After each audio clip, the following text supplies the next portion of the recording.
Peran peran saya learning and development consultant dan juga fasilitator training-training gitu. Jadi selamat pagi, semangat pagi semua ya. Dan bagi yang mereka yang masih menyambut meraihkan Lebaran, saya ucapkan Id Mubarak. Selamat Hari Raya. Mohon maaf lahir dan batin. Harapannya bapak-bapak, ibu-ibu atau mas-mas dan mbak-mbak semuanya sehat-sehat aja. Nah, sangat berterima kasih sudah hadir webinar atau ngobrolan pagi kami ini pagi ini. Jadi itu aja dulu introduksi. Siap. Oke, thank you. Terima kasih, Mar. Ya, Ya, buat teman-teman semua juga mohon maaf lahir batin. Buat yang baru ketemu pagi hari ini. ya, Nah, tapi sebelum jump in ke Mara ini saya pengen survei sedikit dong ke teman-teman. Boleh jawab di chat aja ya supaya hmm, efisien. Teman-teman sebelum ngelihat apa nggak tahu ngelihat di grup WhatsApp atau ngelihat di di postingan di LinkedIn saya gitu.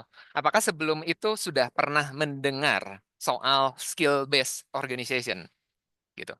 Sebelum dapat info kegiatan hari ini udah pernah tahu, udah pernah dengar, udah pernah baca soal skill based organization. Nah, mungkin boleh dong, saya pengen nah, teman-teman respon di apa chat. Oke, ada yang udah ya. Oke. Ini koreksi saya kalau saya sangat salah manggil Mbak atau Mas ya. Mbak Mas Rida, dugaan saya. Oke, Mas Dedi belum. Mas Noya pernah. Oke. Nice, nice. Ya, Mas Ara pernah. Oke, yuk. Oh, justru saya yang lebih lebih jarang kayaknya nih. Oke. Oke, oke. Asik deh. Kayaknya oke nih. Nanti mungkin kita juga bisa dengar dari teman-teman semua ya, nggak cuma dari Mar gitu. Teman-teman yang udah ya, pernah, ya, feel free gitu untuk ya say something contribute gitu. Mungkin bisa memperkaya diskusi kita pagi ini. ya. Itu Oke, itu lebih bagus. oke, good. Mar, are you ready? You want to Ya, oke. do anything? Okay. Mungkin You want me to saya share or saya okay? saya, saya bisa share. Bisa kelihatan Kelihatan. slides? Oke. Oke. Jadi tanpa lama-lama topik kita pada hari ini adalah skills based organization atau kata pendeknya atau kata trendingnya SBO. SBO, SBO, SBO ya. Kalau di dunia HR atau kalau di dunia kerja sekarang ya banyak orang panggilnya SBO aja gitu. Jadi SBO adalah organisasi yang berbasis keterampilan. Jadi sebelum kita masuk ke mungkin definisinya dan diskusi yang lebih detail terkait SBO, eh, saya ingin sharing, ingin berbagi ke bapak-bapak, ibu-ibu pagi ini. Ada satu buku yang sangat menarik ya, yang saya pernah terbaca. Judulnya ini Work Without Jobs ya. Interesting ya, bekerja tanpa pekerjaan. Ya, jadi dari judulnya juga mungkin kita bisa membayangkan ya bagaimana ya bekerja tanpa pekerjaan gitu. Tapi itu adalah sudah menjadi satu yang normal ya sekarang ini untuk bekerja tanpa pekerjaan. Dan di antara bekerja tanpa pekerjaan itu ya itu ada metodologi yang namanya skills based organization yang diimplementasi di banyak organisasi-organisasi. Jadi ini ada beberapa quotes ya atau kata-kata dari penulis buku ini Work Without Jobs. Jadi dia bilang apabila kita melihat dunia kerja berubah, kita melihat organisasi mula geser atau mula pivot ke skills atau keterampilan ya, sebagai mata uang yang baru. Jadi itu kata kuncinya ya gitu, skills as the new currency. Jadi di dalam dunia yang kita bisa panggil dunia VUCA yang sentiasa berubah-ubah, yang uncertain ya gitu, emang skills ini atau keterampilan yang kita miliki sebenarnya satu hal atau satu perkara yang sangat-sangat valuable, yang sangat berharga. Skills as the new currency ya, itu dunia sekarang. Oke. Jadi webinar flow kita atau diskusi flow kita nanti seperti ini. Kita ada aktivitas yang pendek. Kemudian nanti kita akan diskusi kenapa SBO dan kenapa sekarang ya. Kenapa hype atau trending ya sekarang SBO ini. Kemudian ada beberapa contoh, example dari organisasi-organisasi besar dunia yang sudah implementasi SBO ini. Jadi sebelum itu, ya mungkin ada yang kita belum kenal ya di sini ya, Yana. Jadi mungkin kita bisa ambil mungkin 3 sampai 5 menit. Sila memperkenalkan diri Anda. Anda dari mana? Mungkin Yana sudah kenal lah kebanyakan ya, tapi mungkin saya mungkin belum kenal.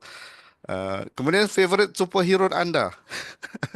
Ya, siapa favorite superhero Anda? Kalau nggak ada, oh Marhani, saya nggak pernah suka any superhero. Ya kalau gitu nggak apa-apa.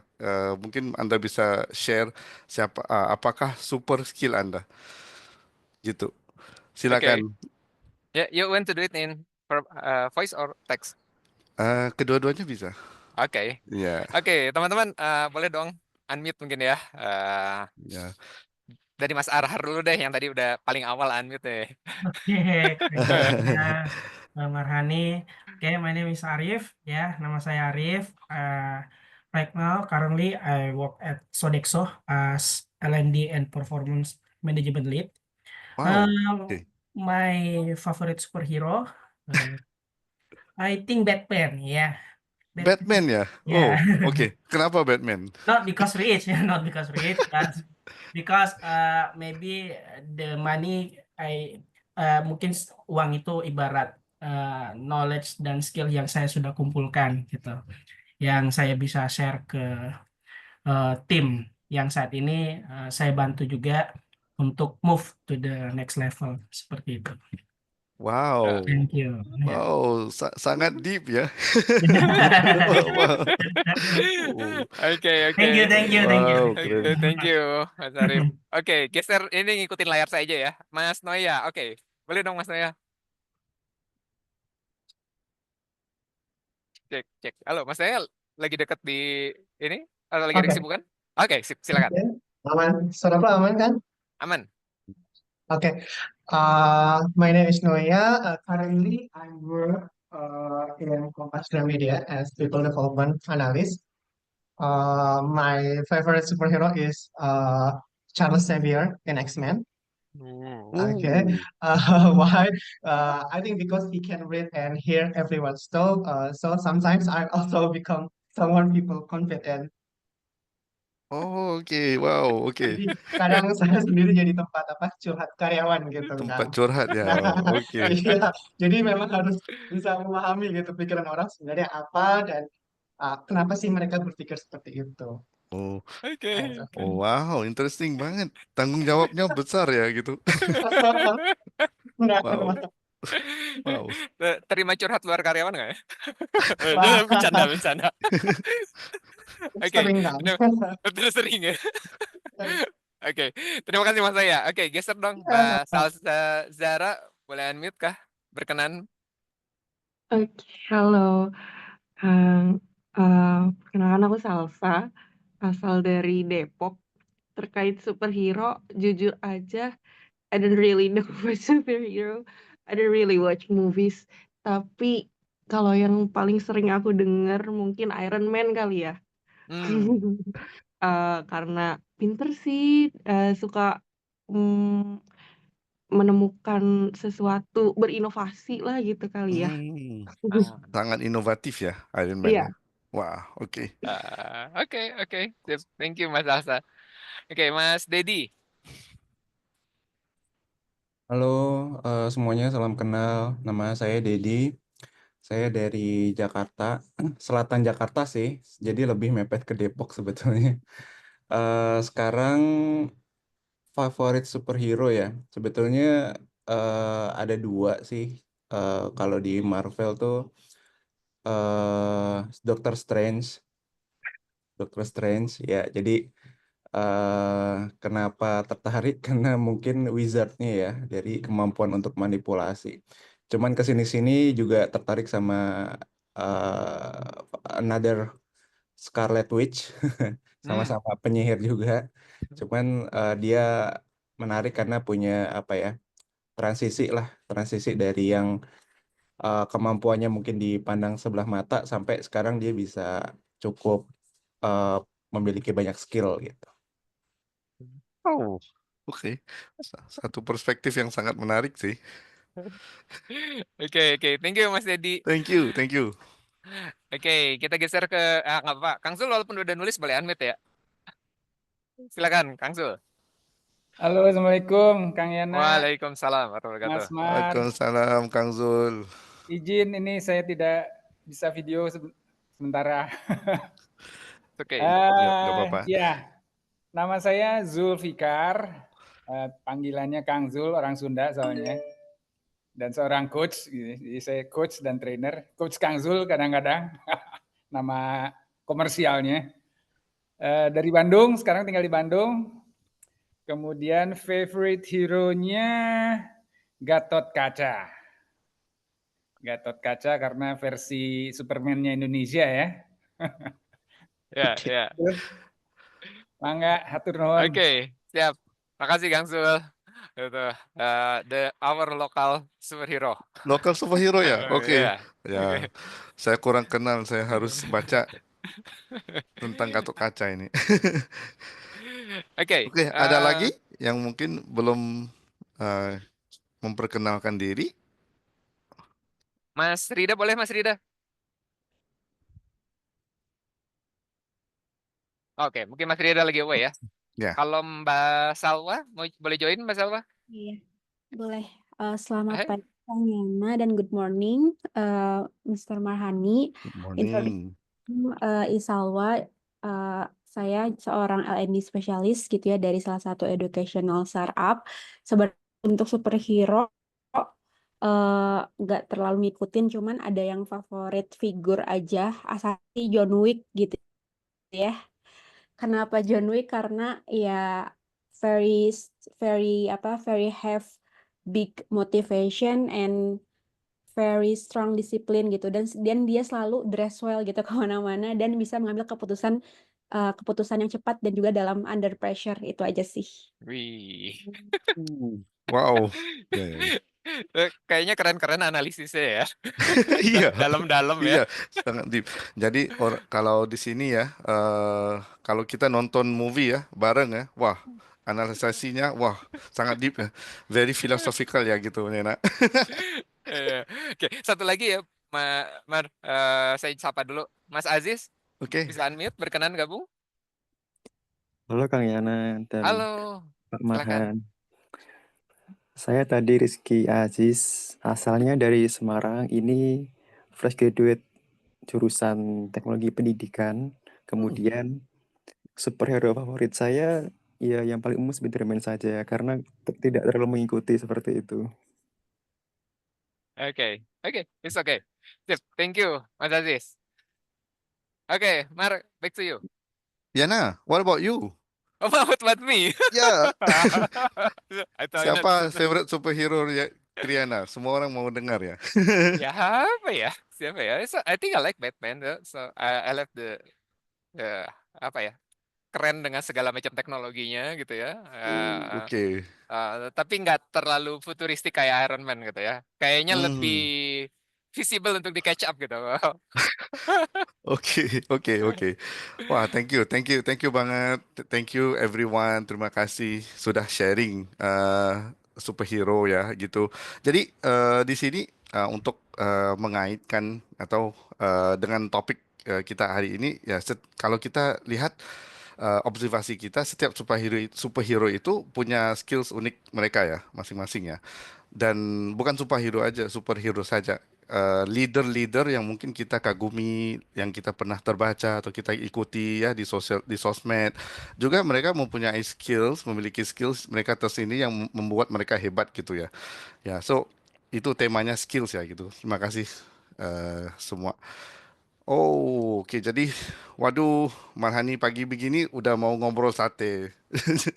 Ya, jadi ada satu cerita waktu saya di Jakarta, satu acara makan malam, teman saya sharing sama saya bahwa menurutnya teorinya gitu, teman saya, oh, Marhani ada 8 jenis sate di Indonesia. Jadi kemudian dia mulai cerita gitu.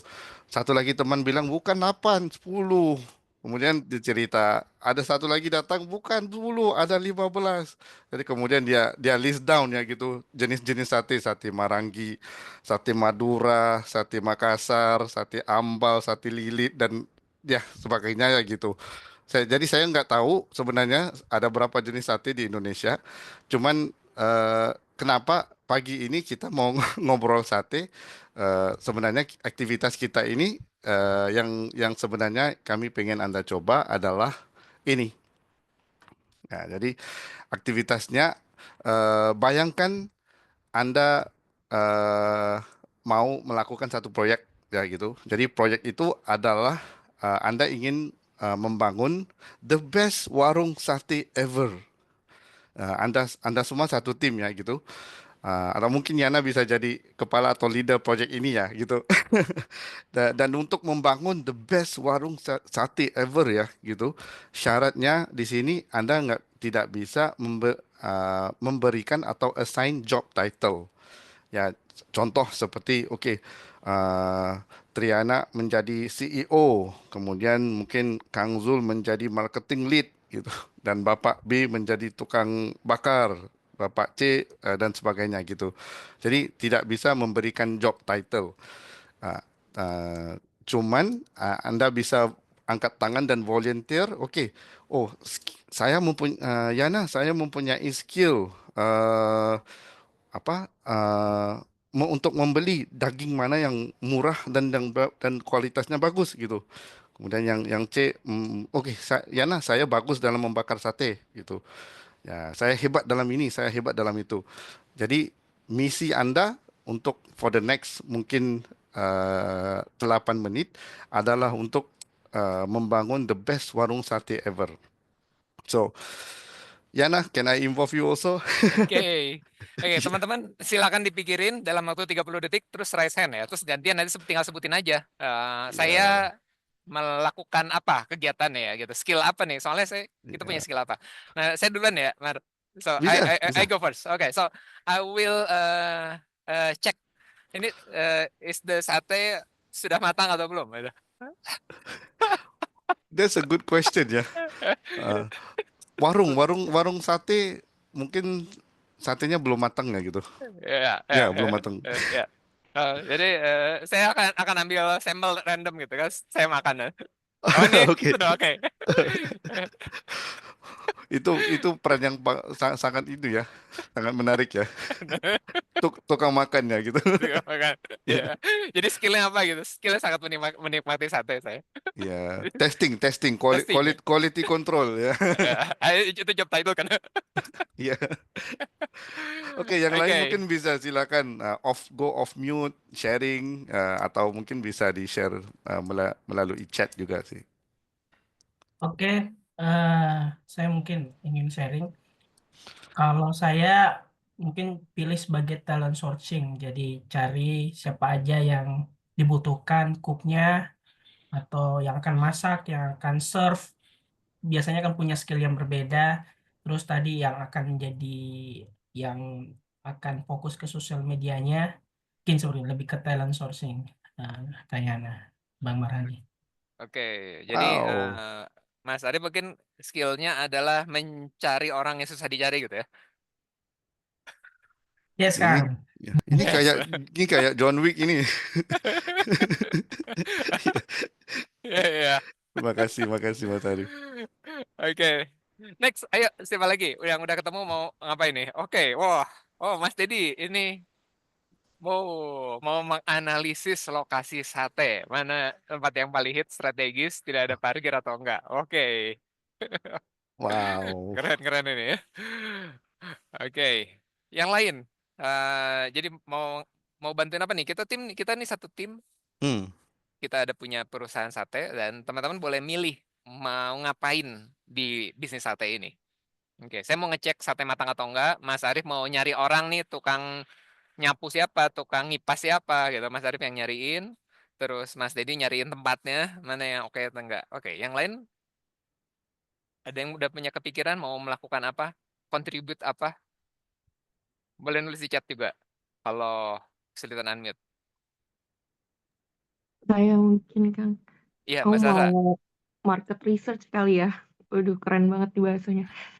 Mau lihat sate yang disukai masyarakat tuh sate yang seperti apa dari banyak jenis sate yang beredar gitu. Oke, good, Wow. good. Oke, mau mastiin sate yang kita bikin ini memang lagi ngetren di masyarakat ya, bakalan banyak dibeli sama masyarakat ya. Oke, good. Ada lagi? Ini belum ada yang produksi nih.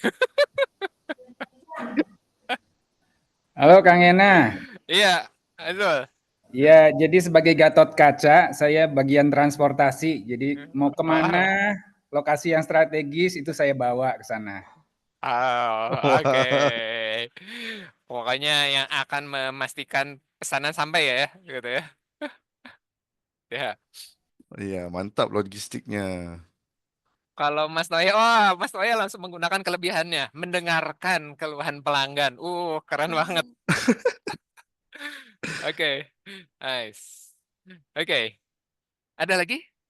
Wah, kayaknya Mas Arif akan kerja berat nih, karena kita belum nemu tukang ngipasin satenya. Siapa yang akan ngipasin sate? Siapa yang menyari motong-motong dagingnya? Gitu. Ada lagi teman-teman yang udah mutusin mau ngambil peran apa? Punya skill tertentu? Oke, ya. Kayaknya itu pelatihan yang paling dibutuhkan. Melatih skill itu membakar sate ya. Karena nggak ada di sini kayaknya nih. Oke, Mas Alwa, wah ini ya, ngumpulin konten kreator dan KOL, wow, ngajakin mereka supaya datang jadi partner di warung sate kita ya. Keren banget ini warung satenya. Ada Oh. nyari sourcingnya, nyari supply-nya, nyari risetnya gitu. Yang Wah. problem cuma satu produksi aja. Oke, Mar, back to you. Oke, oke. Wah, ini eh, menarik banget sih. Jadi ya dari aktivitas yang sangat pendek ini ya kita bisa lihat ya yang Yana mau cek ya mau ngecek sate itu matang atau tidak. Mas Arif mau cari talenta mau cari orang ya yang tidak bisa dicari. Mas Dedi analisis warung satenya lokasinya strategis atau enggak. Market research-nya, kemudian Kang Zul, wah transportasi, logistik ya. Kemudian ada yang mendengar keluhan pelanggan tadi ya. Kemudian content creation-nya dan tadi Yana juga ada highlight satu yang sangat sangat sangat interesting banget. Dari aktivitas yang pendek ini yang kita lakukan bareng, Yana juga udah bisa identifikasi gap ya. Jadi ini masih belum ada lagi nih orang yang melatih atau produksinya masih belum ada lagi orang yang melatih skill untuk membakar satenya gitu. Untuk tusuk satenya dan sebagainya. Jadi dari aktivitas yang pendek ini kita bisa lihat ya kita sudah identifikasi skill-skill atau ketampilan-ketampilan yang Anda bisa kontribusi untuk menjadikan warung sate ini sukses. Kemudian Yana juga udah bisa identifikasi gapnya, kesenjangan skill itu di mana gitu. Ya, so this is all sebenarnya bagian atau part dari proses membangun skills based organization itu. Ya, jadi yang dinamakan apa yang kita baru lakukan tadi dari aktivitas yang pendek ini namanya sebenarnya apa yang di dalam world of work ya, di dunia kerja ini namanya skills first project approach ya gitu. Kalau mungkin ada proyek yang baru ya biasanya prosesnya seperti itu. Mereka leader-leader, kepala-kepala divisi akan identifikasi karyawan mana yang mempunyai skills yang dibutuhkan untuk proyek itu sukses. Kemudian nanti mereka akan membangun tim. Terkadang itu membangun tim yang cross function ya gitu. Bukan mungkin dari satu departemen aja, tapi cross function. Kemudian eh, eh, kalau proyek itu terbagi ke beberapa fasa, nanti mungkin setiap fase itu mungkin timnya dirubah lagi gitu, di adjust lagi. eh, karena menurut atau mengikut kebutuhan proyek itu atau fasa proyek itu ya. Dan ongoing learning and development itu sudah tentu sudah pasti ada ya. Karena mungkin ada walaupun tim itu udah kuat, udah memiliki skill-skill yang dibutuhkan, tapi karena dunia kerja sentiasa berubah, market juga sentiasa berubah, bergerak sangat-sangat pantas dan laju. Ya, jadi learning and development pasti sentiasa akan ongoing ya gitu. So this is what you call skills first project approach ya gitu. One small component of skills based organization. Jadi biasanya organisasi itu kalau mau coba adopsi atau implementasi skills based approach atau skills first approach, mereka akan identify low hanging fruits-nya menerusi project dulu. Oke, jadi ini satu just mau sharing satu example atau satu contoh framework yang biasa digunakan banyak perusahaan-perusahaan yang mau melakukan ini. Jadi mereka akan bertanya, oke, proyek apa yang ingin dilakukan? What are you trying to do? Ya, kemudian yang kedua, oke, what needs to get done? Jadi mereka akan, oke, proyeknya contoh, oke, warung sate. Kemudian the next chain of thought ya, bagaimana kita memikirkan terkait proyek ini, kita list down apa key task yang harus dilakukan gitu. Oke, bakar sate, production, transportasi. Kemudian skill apa, keterampilan apa yang dibutuhkan for each task untuk task-task ini. Kemudian siapa yang memiliki skill-skill tersebut? Siapa yang memiliki keterampilan-keterampilan? Oke, untuk ini, untuk itu. Dan kemudian yang dilakukan adalah matching skill. Jadi biasanya yang dilakukan oleh orang-orang HR atau kepala-kepala HR, human resource, mereka akan matching keterampilan dengan task-task yang dibutuhkan untuk proyek itu sukses. Dan kemudian ongoing learning and development. Jadi bayangkan kalau mungkin kita bisa diskusi ya sebentar. Bayangkan kalau perusahaan Anda membutuhkan satu software atau mungkin satu aplikasi mobile yang baru. Jadi menggunakan syarat yang sama yang kita lakukan waktu aktivitas warung sate tadi, instead of assigning the project to software development team, apa yang Anda bisa lakukan menggunakan metodologi skills first itu? Ya, mungkin Anda bisa go off mute atau mungkin partisipasi melalui chat juga. Apa yang Anda akan lakukan kalau Anda kepala proyek ini? Oke, silakan teman-teman. Feel free ya. Ya, feel free. Boleh unmute, boleh tulis di chat gitu. Jadi kalau ceritanya, ini kalau tadi kita dari tukang sate, sekarang kita shifting nih, lompatan jauh. Kita ke software development gitu. Dan ya mungkin nggak kita bukan perusahaan software development, tapi perusahaan kita mau mengembangkan sebuah software baru gitu. Oke. Nah, kalau teman-teman mau nyari timnya mau seperti apa gitu ya kira-kira. Iya, nah. Oke. Maybe you can go first ya, nah. Let's say if your company that you want to establish memerlukan software atau mobile application yang baru, what would you do? What would you do? So yeah, maybe the basic one I'm looking for a team member can do programming or coding maybe. Programming and coding ya. Oke. Lagi? Oke, dari teman-teman? Nah, dari teman-teman? Kalau saya lebih Silakan ke Ahad. Iya, terima kasih. Kalau saya lebih fokus ke change manajemennya. Jadi I will design the change management framework and the timeline sehingga kita align dengan yang akan terlibat, stakeholder yang terlibat, dan akan membantu agar prosesnya lebih smooth untuk project ini. Betul kan, ya, Bang Marani? Oke. Oke. Mas Noya, tadi udah, silakan. Oke.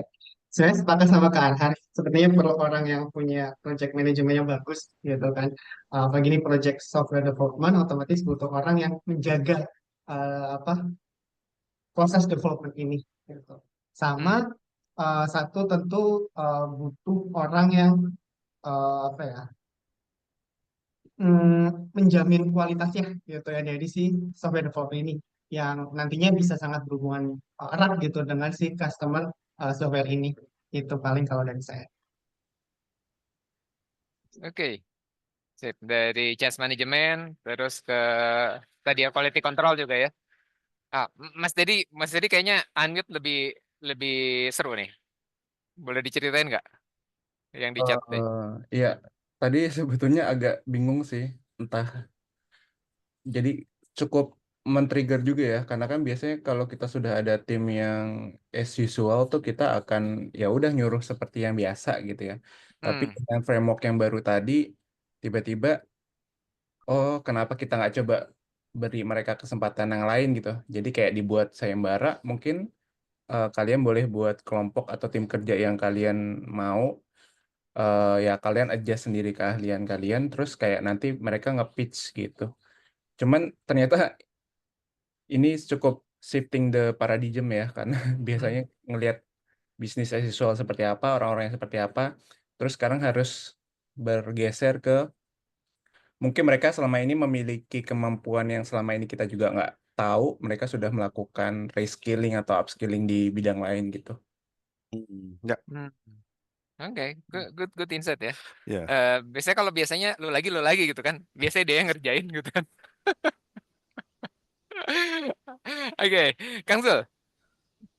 Iya, Kang Ena, Mas Mar.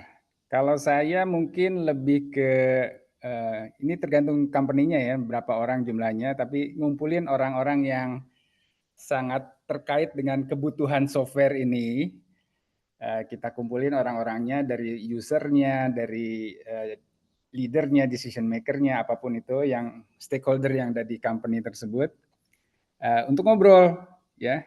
Untuk ngobrol dan betul-betul mendiskusikan needs-nya. Jadi ada needs analysis gitu ya. Kemudian mungkin kalau saya masukkan unsur coaching-nya gitu ya. Saya akan berikan pertanyaan-pertanyaan yang menohok gitu ya untuk mereka supaya muncul dengan ide-idenya dari mereka. Jadi bukan saya yang muncul dengan ide saya, tapi dari orang yang dikumpulkan ini, stakeholder yang terkait ini untuk memunculkan ide-ide mereka. Ya. Gitu. Oke. So, perlu orang yang bisa ngelola stakeholder ya. Iya. Oke. Memfasilitasi. Oke, masih ada lagi dari teman-teman yang lain mau nambahin? Boleh menambahkan kan? Boleh banget. Silakan. Tadi tertarik dengan idenya Kang Deddy ya. Apa ini ibaratnya instead of assigning project sama tim biasa, Yukul, saya kepikirannya seperti membuat program volunteer di company tersebut. Jadi apa?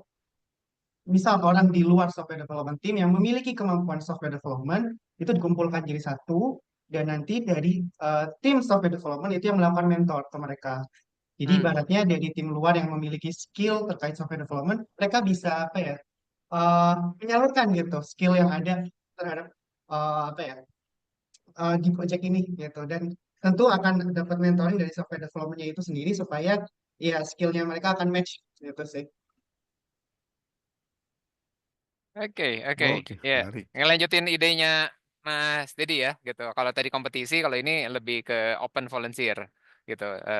Mungkin kalau rekrutmen internal job posting gitu ya. Oke, masih ada lagi? Satu lagi kalau masih ada? Oke, mungkin cukup dulu Mar dari teman-teman nih. Oke. Ya, menarik banget insight-insights-nya yang sudah di-share.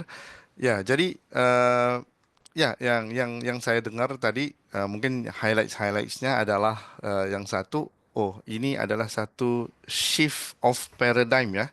Jadi paradigma yang mungkin bekerja dari job title ke skill atau apa yang mungkin kita memiliki atau yang saya bagus di dalam perkara itu atau di dalam kerja itu, kita prioritas dulu gitu. Dan kemudian apa yang mungkin satu highlights lagi yang dibilang Kang Zul atau di-share Kang Zul tadi adalah mungkin sebagai leader ya yang menjadi kepala proyek ini, mungkin saya nggak perlu memiliki semua knowledge gitu. Sebenarnya kalau ada tim yang sangat-sangat talented ya gitu dan sangat experience, sebenarnya saya bisa mencungkil aja gitu. Talent dan idenya datang dari tim, dari idenya datang dari atas gitu. Dan biasanya ya, kita lihat agile company ya, biasanya dilakukan begitu, biasanya move faster ya. Mereka bergerak lebih pantas, lebih cepat ya gitu. So, oke, jadi in essence apa itu sebenarnya sih skills based organization? Jadi mungkin kalau dari sisi definisinya SBO atau skills based organization adalah satu tipe organisasi yang mengadopsi mindset skills first ya gitu daripada job title. Jadi bukan job title atau mungkin kompetensi tapi skills first. Dan mereka mengadopsi skills first ini di dalam siklus atau durasi hayat kerja karyawan itu. Ya, jadi dari mula organisasi itu merekrut talenta, ya mereka akan merekrut melihat skills dulu, prioritasnya skills dulu. Bukan we need marketing lead atau we need mungkin manager, operations manager. Jadi itu masih apa job title kan. Ya, tapi skills based organization itu ya yang dicari itu apakah Anda mempunyai atau memiliki skills 1 2 3 4 5 karena kita mempunyai proyek ini dan kita membutuhkan skills seperti ini. Ya, jadi sepanjang siklus atau durasi hayat kerja karyawan throughout the life cycle of an employee, dari recruitment, dari onboarding, dari implementasi atau kerjanya sendiri, dari upskillingnya, dari performance management dan evaluation, dan juga dari promotionnya, semuanya perspektifnya skill dulu gitu, bukan title. Ya, jadi sangat berbeda.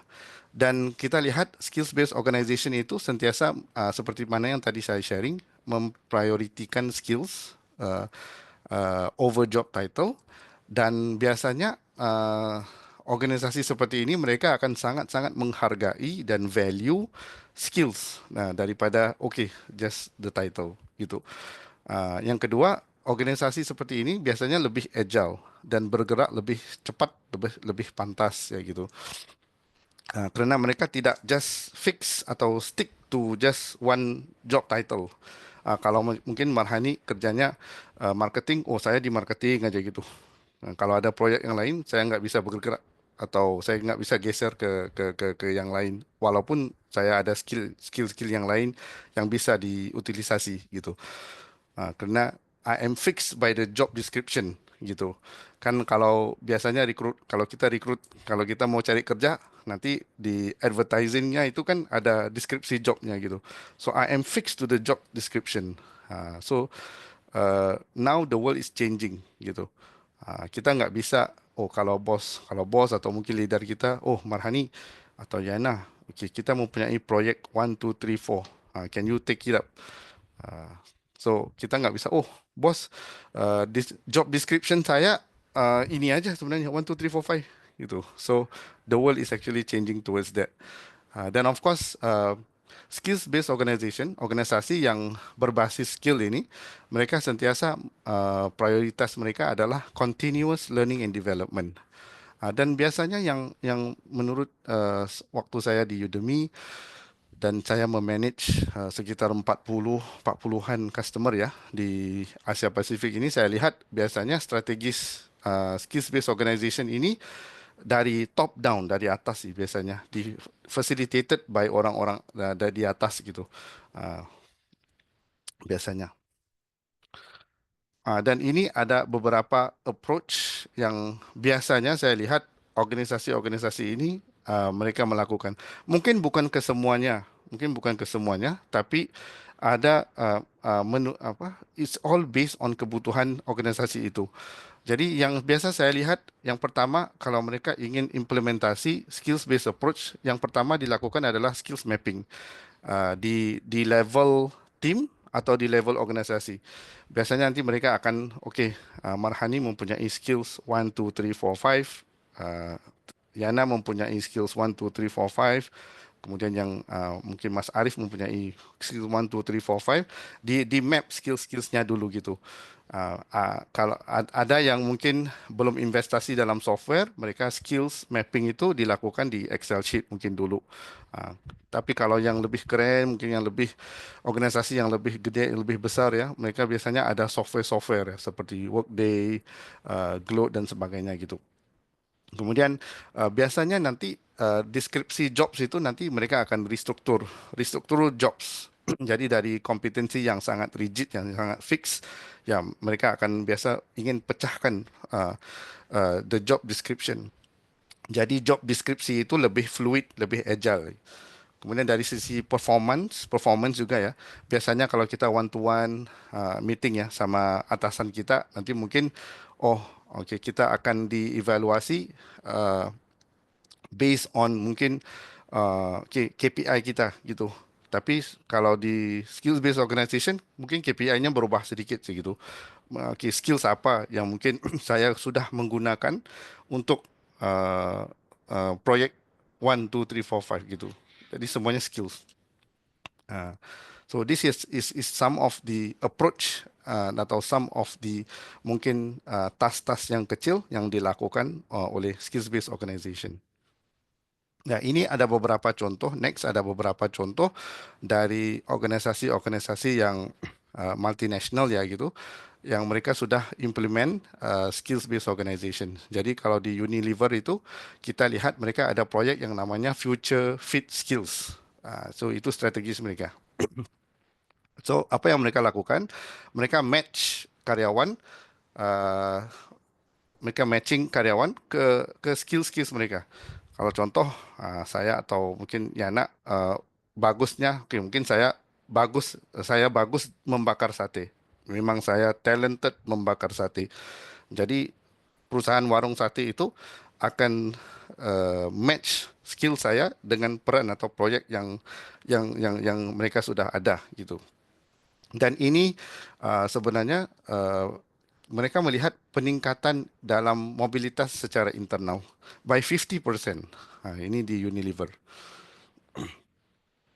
Next kalau di Google, mungkin bapak-bapak, ibu-ibu, teman-teman bisa baca Google ada satu proyek yang namanya Project Oxygen ya.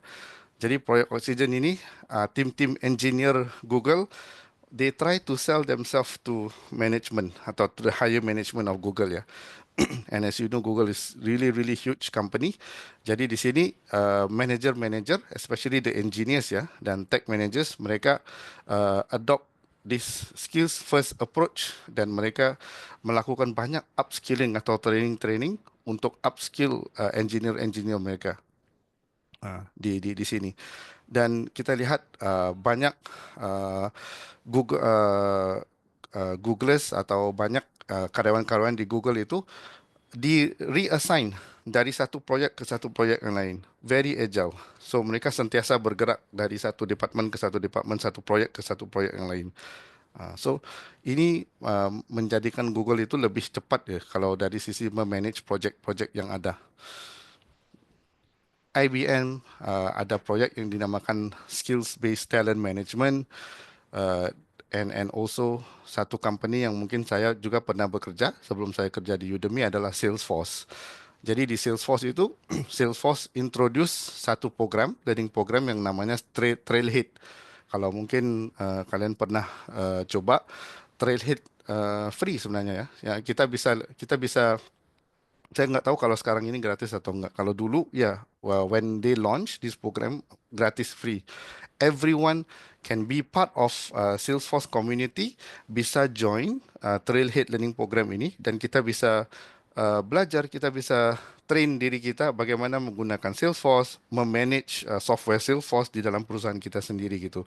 Dan programnya sangat menarik karena uh, banyak gamifikasi yang ada gitu, dan mereka ada badgingnya gitu. So it's very interesting skills based learning development program yang Salesforce introduce ya gitu. Dan this is definitely internally, waktu saya kerja di Salesforce itu kita lihat employee engagement sangat meningkat karena Trailhead-nya gitu. Dan Trailhead program ini diintroduce dari day one. From the first day kita masuk Salesforce, mereka introduce, okay, everyone mesti join Trailhead ini. Is part of the onboarding program. Alright, so ini ada beberapa benefits skills based approach. Yang pertama, ya kalau perusahaan atau organisasi itu menghargai talenta saya, skill saya akan menjadi lebih engage ya gitu. Dan mungkin saya akan menjadi lebih agile untuk saya bergerak dan contribute to the organization. Yeah, so now I just want to invite Yana and also teman-teman untuk share what are your thoughts atau reflections on just what we have discussed and what I have shared just now. Ya, walaupun mungkin pendek ya, tapi mungkin seperti tadi yang kita lihat di waktu mulai introduction tadi atau icebreaker, ada yang sudah mendengar ya SBO atau skills based organization. Mungkin kita ingin belajar dari Anda juga sih. Silakan. Oke, teman-teman, itu cerita SBO dari Marhani, dan sebenarnya nggak banyak cerita ya, justru kita banyak mini exercise. Nah, feel free dari teman-teman mungkin setelah mengikuti diskusi tadi gitu ya, brainstorming tadi beberapa kondisi gitu, terus ngelihat beberapa sampel yang disampaikan oleh Marhani, nggak tahu apa anything pop up gitu ya di kepalanya, ada yang muncul yang mau di-share, ataupun ke teman-teman boleh cerita apa yang teman-teman tahu. Silakan. Baik, kalau dari saya Kak Yana, SBO ini sangat menarik ya insight-nya. Terima kasih Bang Rani, Kak Yana. Dan ketika saya mendengarkan tadi, menyimak, kayaknya ini cocok idealnya untuk project based division atau tim yang based on project, sehingga lebih agile ketika ada project baru mereka langsung menyesuaikan. Tapi kalau untuk divisi-divisi tertentu ya yang harus settle untuk misalkan finance, untuk level supply manajemen, saya pikir itu yang memang lebih terstruktur ya. Kalau itu sih kalau dari pandangan saya, mungkin ke depan masih ada dinamika lagi kalau ada insight-insight baru terkait ini. Terima kasih. Sebenarnya iya, benar sih. Enggak, SBO ini enggak one stop solution ya gitu. And it's not perfect untuk every organization gitu. That's why even di Indonesia saya lihat ada beberapa perusahaan yang besar, even MRT Jakarta yang saya pernah bekerja partner sama mereka mau implement SBO ini, tapi dalam beberapa aspek aja gitu, bukan kesemuanya gitu di adopt. Ya, karena emang based on kebutuhan organisasi itu sih. Oke. Dari teman-teman yang lain ada, nggak tahu, kalaupun insight juga boleh kalau Ya. dari sini. Yep. Oke. Kalau enggak saya mungkin pop up discussion mungkin ya. Kapan akhirnya kita bilang, oke, kayaknya kita perlu geser deh. Dari yang udah kita lakuin selama ini ke model skill based organization. Walaupun tadi mungkin clue-nya Mas Arief udah sampaikan gitu. Tapi pemicunya apa ya gitu. Itu sih maksud saya, apakah sekarang kayaknya kita nggak butuh, apakah tiap ada project itu terus baru kita berpikir kita butuh, atau nggak tahu ya, ini aja muncul aja nih pertanyaan itu, dan ini pertanyaan buat kita semua sih itu. Ada yang punya pendapat?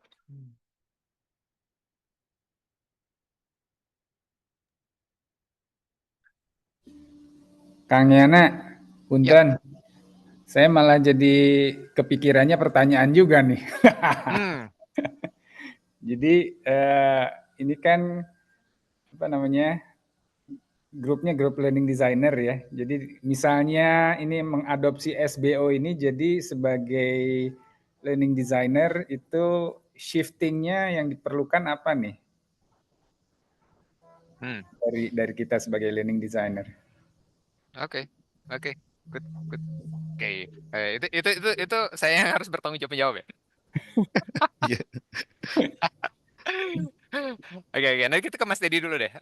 Insight yang menarik dari Mas Dedi.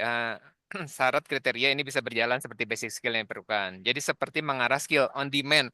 Iya. Kayaknya itu ya pas banget itu skill on demand. Oke. Teman-teman kita diskusi dan ini konteksnya nggak ada yang benar nggak ada yang salah. Jadi feel free aja untuk speak out apa yang ada di benaknya teman-teman. Nah, nyambung ke Kang Zul, kalau saya personal gitu ya dengar skill based organization sebagai learning designer rasanya jadi lebih nyaman gitu. Lebih nyaman tuh maksudnya gini, ketika kita ngedevelop sebuah program pembelajaran, mostly itu is all about skill gitu. Hampir semuanya bicaranya skill gitu. Karena iya kalau kita ngerancang program yang kelihatan ujungnya itu dan kita confident bahwa prosesnya ini berjalan akan kelihatan hasilnya, itu skill. Kalau sudah tapi yang sering terjadi itu yang sering dicurhatin user atau yang di request sama user itu seringkali sebenarnya aspeknya di luar skill gitu. Misal gitu ya, dia ngerjainnya nggak bener gitu ya, nggak. Nah begitu ditanya nggak bener tuh apa gitu, nggak bener tuh ternyata ya nggak cuma terlambat lah, cuma kadang nggak konsisten lah, kadang bener kadang salah gitu. eh Katakanlah outputnya tuh range standarnya dari 1 sampai 10 gitu. Itu semuanya masih oke. Di 1 oke, di 10 oke. Tapi ternyata outputnya tuh ada di 6, ada di 7. Nah, usernya mintanya di 9. Lah kan sebenarnya tinggal ngerubah standar ya. Tapi itu akhirnya dibebanin ke sebuah proses development yang sebenarnya isunya bukan skill gitu. Attitude gitu, mindset is skill. I don't think so gitu. Ya. Ya, itu yang sering kali terjadi. Dan jadi kalau akhirnya si company ini udah bisa define tadi kan, kalau dari Marani itu kita mapping dulu nih skillnya mau apa gitu. Dan itu memang semuanya. Kalau skill kan pasti ke task. Dan itu clear banget kok. Cara ngedevelopnya, cara ngerancang trainingnya itu sangat-sangat jelas gitu. Sehingga kita bisa confident program yang kita buat itu kelihatan impact-nya. Jadi kalau saya as a learning designer ngelihat ini happy banget gitu. Itu akan ngebantu banget kerjaan saya. Gitu kan Zul, kalau perspektif saya. Ini nggak tahu perspektif teman-teman di sini yang lain. Feel free. Siap, hatur nuhun Kang. Turun berpendapat ya Kang Yana ya. Mas Andi. Halo Mas Andi, silakan Mas Andi. Waalaikumsalam. semuanya. Ini connecting the dot aja akhirnya yang saya bayangin. Kalau kita ngomongin kompetensi sama skill, kompetensi itu akhirnya jatuhnya kan ke macro learning. Terus kemudian nanti kalau skill itu menjadi micro learning. Nah, memang metodenya akan menjadi agak berbeda sih. Kalau kita ngomongin macro learning itu dia di-connectingkan the dot dengan 70-20-10 ya. Pendekatan yang paling cocok untuk macro learning itu ya memang adalah in-class training. Tapi pada saat sudah micro learning, pendekatan yang paling cocok itu menjadi experience on the job training. Makanya tadi sering banget disinggung kan ya, kalau ngomongin skill ya jadinya project based. Nah, dalam konteks itu kemudian yang saya bayangin sebagai desainer, penerjemahan kita 70-20-10 itu tidak melulu harus 10 dulu, baru 20, baru 70. Bisa jadi ya mulainya dari 70 dulu. Desainnya adalah desain 70. Nah, dalam konteks organisasi, ini kita akhirnya ngomongin culture learning ya. Kita memulai learning itu, apakah pendekatan 70-20-10 itu sebagai sebuah pendekatan yang kontinu harus dari training dulu jadi lanjut ke exposure dan experience, atau bisa jadi sebagai learning designer kita bisa memulainya dari experience dulu, pendekatan experience dulu. Gitu sih kalau dari saya. Yap. Agree, Mas Andi. Jadi ini kan ya saya selalu diajarin tuh kalau ngerancang training tuh sebagian itu logic, sebagian juga art gitu. Mau starting dari kelas, mau starting dari apa? Dari tempat kerja, kayak nggak ada masalah, keduanya sebuah proses belajar gitu kan. Dan yang penting memang kita by design merencanakan itu sebagai proses belajar ya. Kadang-kadang yang suka kelewat tuh gini. Dia nih anak baru, udah kelasnya belum ada, udah dia belajar sambil kerja aja deh gitu. Nah, yang suka kelupaan yang sering-sering terjadi di organisasi adalah lupa bahwa mereka ini posisinya sedang belajar di tempat kerja.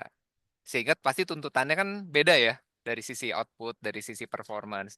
Nah, kadang akhirnya jadi bias karena mereka ada di tempat kerja, karena nggak ada apa mentor yang ngebimbing mereka, akhirnya mereka dijudge bahwa kok outputnya anak baru kok nggak perform sih.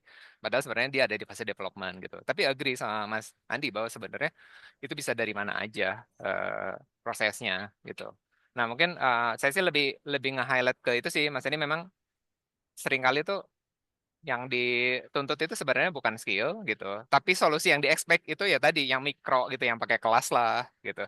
Itu yang challenge kita untuk ngerubah paradigma yang akhirnya dotnya tuh terhubung semua yang Mas Andi sampaikan.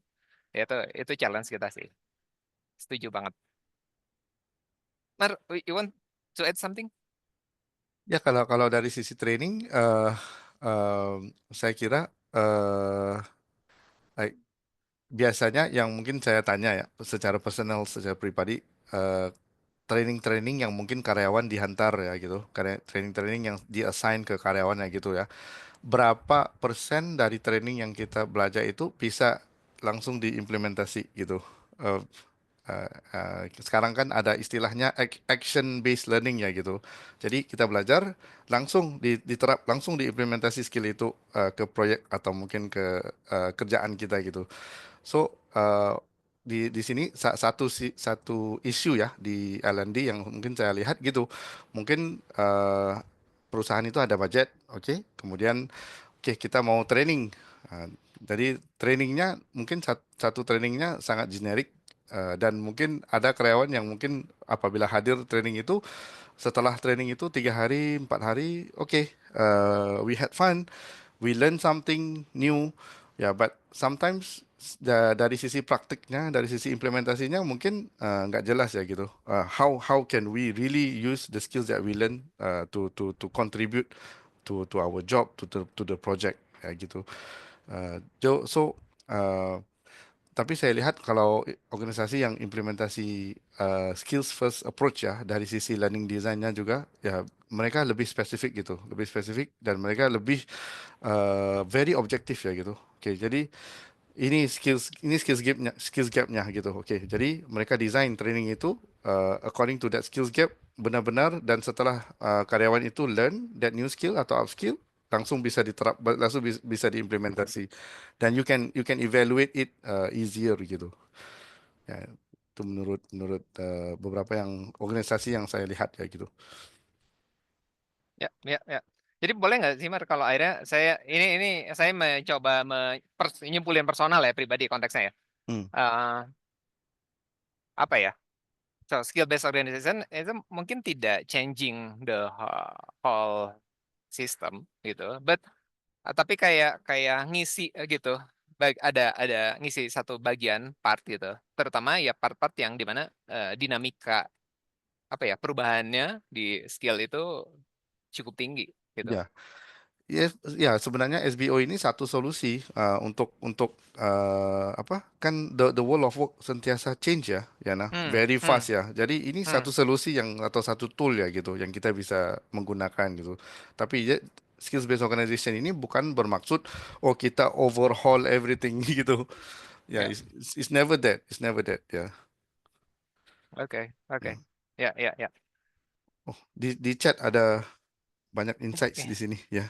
Oke, dari Mas Noya nih, SBO menarik, terutama dengan impact yang ada, namun memang perlu maturitas organisasi. Iya, oke, ya, itu selalu ke situ sih ya. Ini expertnya soal learning maturity ini Mas Andi. Oke, terutama perusahaan yang memang sistemnya menggunakan sistem yang sudah ada dari dulu, jika yang menggunakan BSPO harus menaikkan top manajemen. Ya, tadi nyambung sama yang Marhani sampaikan ya, top down ya, biasanya pendekatannya ya. Biasanya. Oke, Ya. terus SPO ini pemicu organisasi bisa shifting kalau ada perencanaan terkait efisiensi. Nah, itu. Beda deh kalau itu mah. Kalau kita itu Sorry, ini. Mas Andi ada yang mau disampaikan? Ya. Ya, ini nanya aja sih. Ini sekarang saya pindah di organisasi baru di perusahaan FMCG. Jadi yang menarik adalah di perusahaan ini itu mereka mengimplementasikan skill based organization gitu ya. Dan problem yang kita hadapi itu kan kita punya banyak produk, wafer, snacks, dan lain seterusnya. Let's say kita ngomongin wafer aja. Wafer itu dia muncul beberapa gramasi kan, ada gramasi yang 10 gram, 5 gram, dan lain seterusnya. Tiap produk gramasi itu dia diproduksi di mesin yang berbeda, di line yang berbeda, di sektor yang berbeda. Nah, konsekuensinya akhirnya adalah setiap produk yang keluar itu dia punya skill metrik yang berbeda-beda. Sehingga kita manage too much skill metric untuk tiap-tiap produk. Ini baru ngomongin yang produk, sebelum ngomongin yang non-produk. Nah, lag-nya akhirnya adalah proses untuk ngedevelopin skill metric itu butuh waktu, proses untuk mengimplementasikan skill metriknya butuh lebih banyak waktu juga, untuk memanage skill metriknya juga butuh banyak waktu. Apalagi kalau nanti ketemu sama audit, itu pasti kan juga akan ditanya, ini skill metriknya banyak banget, pemenuhannya gimana, dan lain seterusnya. Kalau kita ngomongin kompetensi kan menjadi lebih gampang gitu ya, di wrap dari beberapa skill, di wrap jadi satu kompetensi, manage-nya lebih mudah. Tapi secara powerful impact-nya memang kita akuin skill metrik itu lebih impactful daripada kompetensi based learning gitu. Nah, mungkin pertanyaannya adalah ada best practice yang dilakukan nggak supaya dari sekian banyak skill metric yang kita develop, kita manage itu bisa lebih efektif dan efisien. Oke. Ini pertanyaan kayak buat semua ya, teman-teman juga boleh berpendapat. Pertama, saya belum pernah Mas Andi itu. To be honest, karena skill based organization juga baru dengar setahun terakhir. Belum pernah ketemu klien yang ada di situ, gitu. Tapi ada satu apa ya? Satu keinginan saya yang ingin saya uji coba, belum pernah berhasil gitu. Satu pandangan saya gini. Skill manajemen gitu ya, atau kompetensi manajemen itu akan lebih mudah kalau dilakukan di dalam proses asli, apa yang nyebutnya ya, di business owner-nya gitu, di proses owner, dibandingkan dikelola oleh tim HR ataupun tim L&D gitu. Kalau paradigma saya itu justru yang harus dilakukan oleh tim HR atau L&D adalah nyiapin infrastruktur ekosistem supaya user kita itu bisa mengakses atau menilai itu dengan lebih mudah gitu. Harus saya ngebayangin kalau ditarik ke sentralisasi gitu, itu pasti isunya akan selalu itu. Ini banget yang mesti di manage gitu ya, gitu. Tapi kalau saya membayangkan dengan sebuah infrastruktur, suatu saat kita bisa desentralisasi proses pengelolaan itu. Dashboardnya mungkin ada di HR atau di L&D gitu. Tapi si user itu bisa ngelihat bahwa tadi misalnya wafer yang gramasi ini tuh dia punya 10-20 kompetensi gitu ya, 10-20 skill gitu, dan dia cukup nggak tahu, sekedar ngelihat terus yang ngasih checklist gitu ya, sekedar ngasih tanda gitu, bahwa orang ini sudah bisa atau belum gitu, atau mau pakai rubrik gitu, sudah mampu dengan baik atau mampu tapi belum akurat gitu, apapun dia bisa ngelakuin itu dengan mudah gitu. Kenapa saya punya pendapat kayak gini? Ya itu karena dulu kan saya di manufaktur, mostly sebenarnya atasan-atasan itu tahu kok si A, B, C itu tuh nggak bisanya apa gitu. Terus juga pernah dampingin satu klien, lah ini si leader ini bisa kok bilang bahwa si ABC ini juga enggak ini apa kurangnya apa gitu. Nah, berarti yang belum ada itu adalah infrastruktur untuk mengkomunikasikan itu, mengelola data itu gitu. Tapi secara individu si leader-leader itu sebenarnya secara nggak sadar sudah melakukan gitu. Kita kan yang jadi leader pasti dengan mudah kan menjustifikasi tim kita kurang ini deh kayaknya. Apalagi di konteksnya skill yang mudah diukur gitu. Itu perspektif saya nih. Tapi belum proven ya. Itu just idea, konsep gitu. Nggak tahu, Marhani pernah ketemu sesuatu yang lebih konkret mungkin? Yeah, I mean, I think yang tadi seperti yang di share ya, every product itu ada skills matrix-nya, dan untuk manage skills-nya itu, mungkin membutuhkan waktu yang banyak ya, kemudian a lot of process dan sebagainya.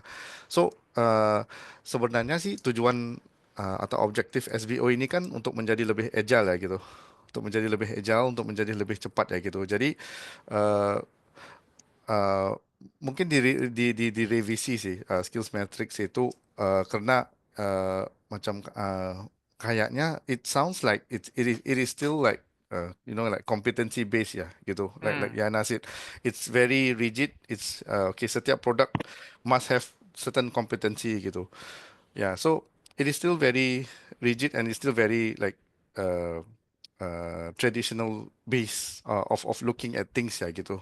Itu menurut saya. Jadi yang biasa yang mungkin dilakukan adalah benar-benar be really specific. Produk itu prioritasnya apa gitu. Apakah produk itu prioritasnya marketing? We want to go to market by 2 months ya gitu. So kalau lebih spesifik itu, jadi kita lebih tahu skills apa yang dibutuhkan untuk go to market at that speed. Dan orang-orang yang mana yang mungkin kita bisa tarik untuk membangun anggota tim yang go to market at that di dalam durasi waktu itu gitu. Ya, so mungkin namanya skills matrix, tapi kedengaran yang saya dengar itu more to masih competency based ya. Saya pernah diskusi dengan Yana beberapa bulan dulu terkait kompetensi ya gitu. Jadi waktu saya di Udemy, one of my biggest task sebenarnya apabila di Jakarta, saya di Jakarta, nanti mungkin uh, BRI, Marhani, kita punya kamus kompetensi gitu. Kemudian nanti dikirim dokumen yang sangat dengan laman yang mungkin 100 lebih laman gitu. Ini kompetensi-kompetensi kami Marhani. Bisa tak dilakukan konten kurasi, curation of content gitu. And then nanti lagi 2 bulan, 3 bulan nanti, L&D headnya nanti call lagi, Marhani, we just had a discussion ya, gitu. This team, mereka bilang kompetensi ini udah tidak relevan lagi. Kita harus upgrade lagi, kita harus revisi ke kompetensi yang lain gitu. So, saya lihat kamus kompetensi itu ya it's good if the skill adalah satu skills yang fix yang bisa kita train karyawan for a long term ya, tapi mungkin untuk department atau mungkin untuk proyek-proyek yang membutuhkan kita bergerak cepat ya gitu, lebih agile ya, itu lebih cocok kalau kita gunakan approach skill SBO ya gitu. Ya, ya. Ini jadi nyambung pertanyaan. Ini mungkin pemahaman saya skill dan kompetensi menjadi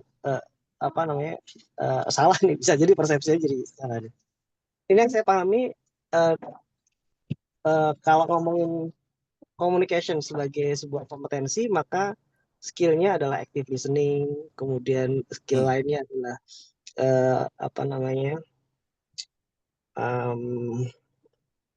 kontens nyusun kalimatnya, terus kemudian bisa jadi menyampaikan gitu ya, menyampaikan active listening, kemudian bisa jadi present dan seterusnya. Kompetensinya adalah komunikasi, skillnya adalah active listening, terus kemudian menyampaikan, terus kemudian presence, it is right, that's apa namanya, pemahamanku gitu ya. Yes, yes, yes. Jadi biasanya istilah kompetensi dan skills itu emang usually kita confuse ya. Kalau saya di Malaysia dan juga di Indonesia, it's interchangeable. Sometimes people use competency, sometimes people use skills. Tapi kalau di dalam konteks kita ngobrol terkait SBO, ya beda sebenarnya. Definisi kompetensi itu lebih generik seperti komunikasi seperti tadi yang Mas bilang. So communication adalah kompetensi, tapi skills itu lebih spesifik. Writing the content atau delivery of the content. Ya, seperti tadi listening, active listening, ya itu skills. Oke. Mar, ini nyambung dari Mas Andi. Konfirmasi pemahaman saya. Silakan. Jadi kalau di SBO, skill itu adalah sesuatu yang dibutuhkan seseorang supaya bisa mengerjakan pekerjaannya. Gitu bener nggak? Kalau saya memaknai kayak gitu. Ya, yes, exactly. Oke. Kalau misalnya komunikasi nih, buat operator mungkin komunikasinya adalah dia bisa menyampaikan kegagalan proses, reject proses dengan informasi yang lengkap dan akurat, nggak bias gitu. Kalau saya Yes. minahin dari komunikasi ke konteksnya operator, skillnya jadinya seperti itu gitu. Yeah. Yes. Oke, wow, ini kayaknya makin lama makin seru gitu ya. Yeah. Tapi kita udah overtime 17 menit gitu, dan saya juga ada agenda lagi, so mungkin kita wrap up dulu. Saya baca dulu beberapa dari teman-teman. Thank you banget. Ada tadi Mas Noya udah ya, ada Bang Azrul gitu ya. Oke, ini breakdown ke apa relasinya gitu ya SBO dengan aspek-aspek yang lain gitu. Jadi cukup cair dan bervariatif. Ya memang tadi kalau dari Mars sendiri ini konteksnya adalah kebutuhan menghadapi situasi yang makin agile, makin banyak berubah hari ini gitu ya. Jadi pas banget gitu. Terus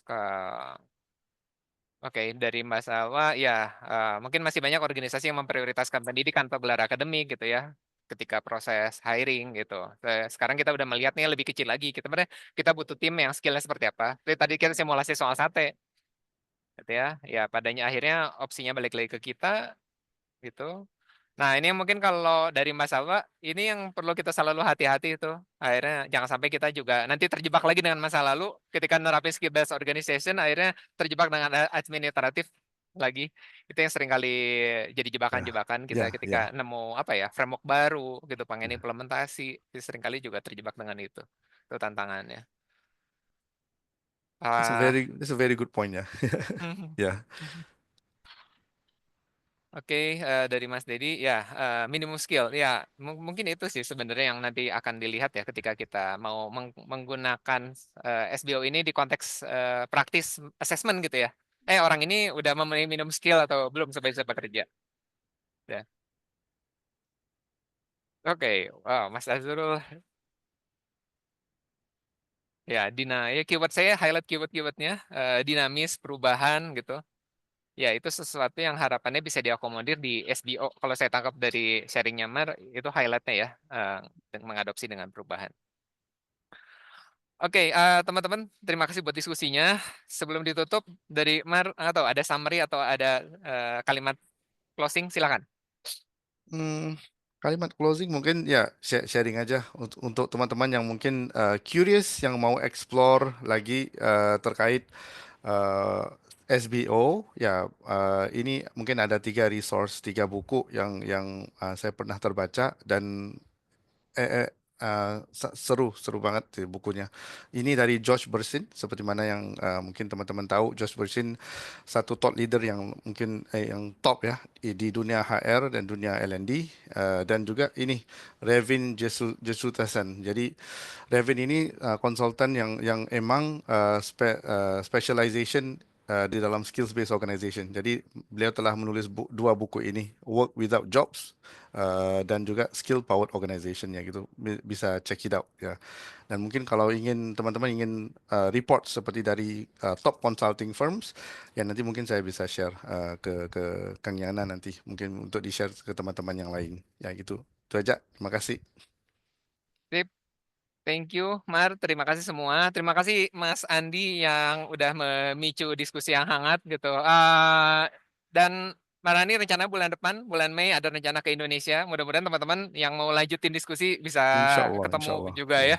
Insya Allah, insya Allah. Minggu ke-19 memang rencananya ke Jakarta ada acara. Ya, kalau kita bisa connect, kita bisa ngopi bareng, atau mungkin ke warung sate, insya Allah.